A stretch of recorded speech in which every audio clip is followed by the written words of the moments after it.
Hello everyone!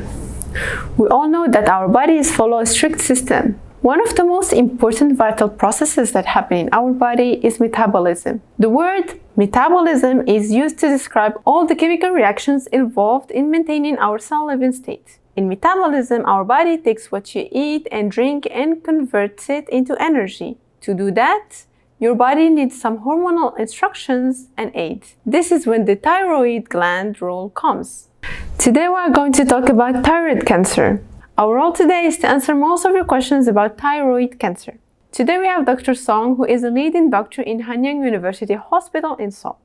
He's going to discuss with us everything about thyroid cancer from an experienced medical point of view. I'm Uma, and before we start, please subscribe to our channel so the next time you'll be updated with our new releases.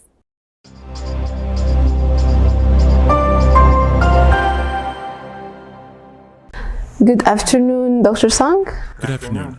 Nice to meet you. Nice to meet you. I'll go straight, because I have a lot of questions prepared today, so I'll go straight to the first question. Dr. Song, what is thyroid cancer? Thyroid cancer refers to cancer that starts in the thyroid and is a malignant growth. The thyroid is in the middle of the neck area, shaped like a butterfly. The thyroid produces hormones. Dr. Song, what are the symptoms of thyroid cancer? The symptoms of thyroid cancer are none when discovered early on. But when the cancer is 1 centimeter or more in size and starts to attack surrounding organs and tissue, there can be changes in voice or discomfort when swallowing. And when it grows further and hardens, it can pop out of the neck area and become visible.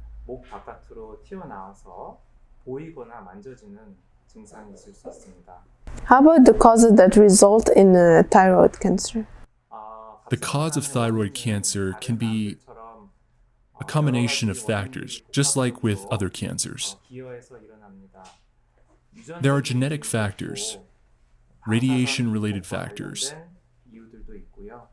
and food intake that can facilitate the growth.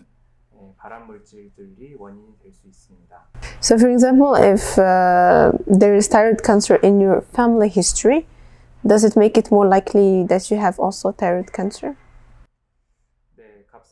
Thyroid cancer does have genetic proclivity, especially from female to female can have genetic factors. When a mother has thyroid cancer, it is more likely than average that her daughter will also develop the cancer. But between a mother and a son, there exists a variety of opinions. Even if there is correlation, it is a minor one.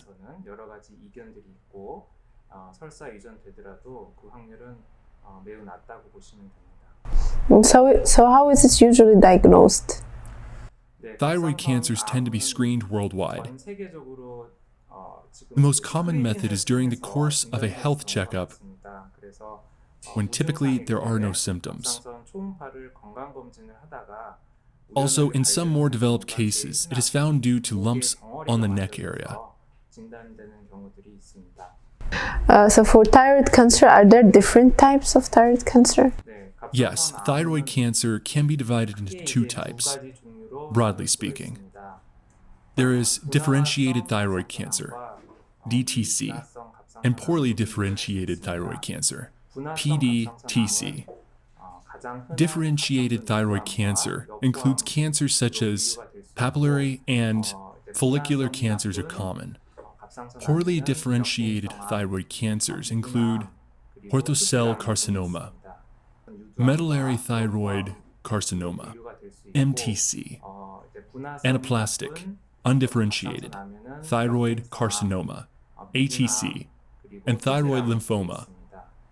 Aside from these, lymph nodes can develop cancer and spread to the thyroid. How about the treatment? The main treatment for thyroid cancer is surgery. Due to the thyroid's location, it is easily accessible through a skin incision. This is a relatively easy surgery. So after the surgery, how does the patient follow up? Yes, after surgery, relative to some other cancers, the visits required after surgery are low. Usually every 6 months or every year, one should see through ultrasound whether the cancer is reoccurring. In cases where the entire thyroid has been removed, we can test for reoccurrence through blood tests. Also, the thyroid hormone levels can be low, which we can help by measuring the level and fill in what is missing through prescription. So is it necessary to keep taking the medication even after the surgery? In thyroid surgery, we have a partial removal surgery and a full removal surgery. Of course, if the patient has full removal surgery, he or she will need hormonal supplements on a continued basis as the ability has been removed. In partial removal surgery, about 70% do not need to take any medication due to the ability of the remaining thyroid gland to produce the necessary hormones. And for the remaining 30%, just a low-dose hormone medication can suffice. So in the case of thyroid cancer, does it also spread to other parts of the body? Yes, thyroid cancer is called cancer due to it having the characteristics of cancer. Thyroid cancer can spread to the lymph nodes, liver, lungs, spine, etc. So in the case of thyroid cancer, does it also reoccur after it's fully treated? Yes, like I said before, thyroid cancer is called cancer because it has characteristics of cancer. Like other cancers, it can reoccur. Whether a partial removal surgery, full removal surgery, or even radiation treatment after full removal has been done, the cancer can reoccur or even spread to other organs. So in general, we know that women are more likely to have thyroid cancer, right? So how about children and men? Yes, the risk of having thyroid cancer in men and children relative to a woman is very low. However, both children and men also are diagnosed with thyroid cancer. Relative to women, men tend to have a more aggressive form of cancer that can spread to nearby organs. So one of the treatments for thyroid cancer is partial removal of thyroid, right? What are the advantages and disadvantages of that? When we remove half of the thyroid, we call it partial removal surgery. And when we remove all, it is called full removal surgery. Partial removal surgeries tend to have fewer side effects, as it preserves half of the organ. Some of the side effects include hoarseness and voice problems, as well as transient hypoparathyroidism, which leads to low calcium levels. The chances are half as much for the partial removal relative to a full removal surgery. The negative is that we cannot treat through radiation. Thus, the possibility of reoccurrence is higher than a full removal. When removing the whole thyroid, the advantage is that reoccurrence is lower due to the ability to use radiation therapy after surgery. The downside is that the surgery is done in 2 steps, so like having 2 surgeries. So the side effects resulting from surgery is about twice as high as partial removal surgery.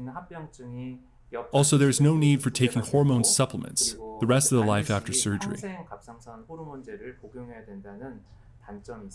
Last question regarding thyroid cancer. So, is there any way to prevent it?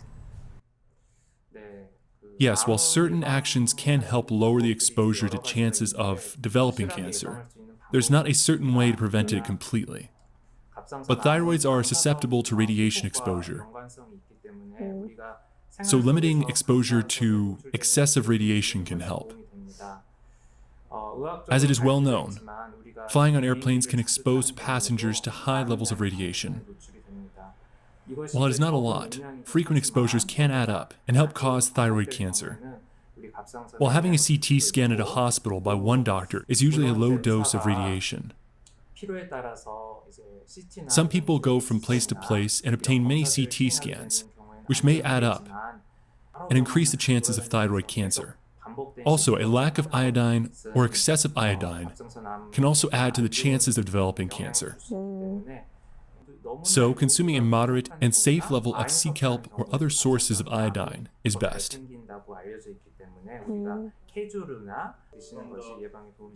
Yes, today we learned about thyroid cancer. If you know and deal with the symptoms of thyroid cancer in advance, you will be able to treat them before developing enlarged disease. Thank you for joining us once again today at CloudHospital TV. If you have any questions or comments, please leave them below and we'll respond to you as soon as possible.